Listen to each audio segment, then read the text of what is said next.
Hi, welcome to another episode of Hot Takes. Scottish Water. It likes to pump a load of human effluent into streams, lochs, the sea, you name it, anywhere other than where it's supposed to go, into its own processing centres.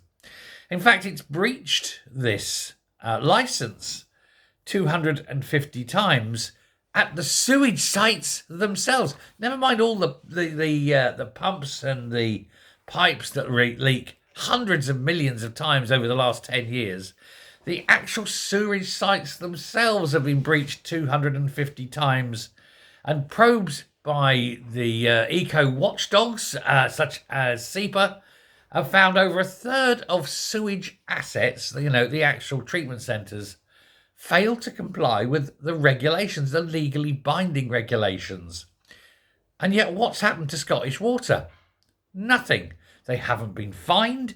They haven't had their directors up in court. Nobody is prosecuted. It's almost as though they're being allowed to get away with it.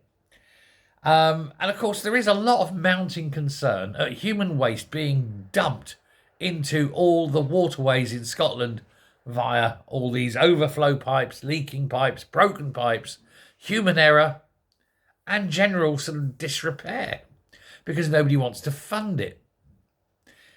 Scotland always goes on about how good its water is. Well, it ain't that good when you go down to wash your hands or you're fishing and you pull a fish out of it.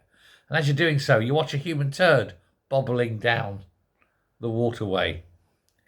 Seems to sum Scotland up at the moment, doesn't it? But apparently these private firms think they can get away with it. Well, it seems they're right. If you tried it in England, for example, you would get sanctioned. It happens, but nobody sanctions in Scotland. It's almost as though the SNP don't care. Makes you wonder, are there any kickbacks? Given it's the SNP, I don't think anyone would be surprised if there were. Let me know your thoughts. Thanks a lot.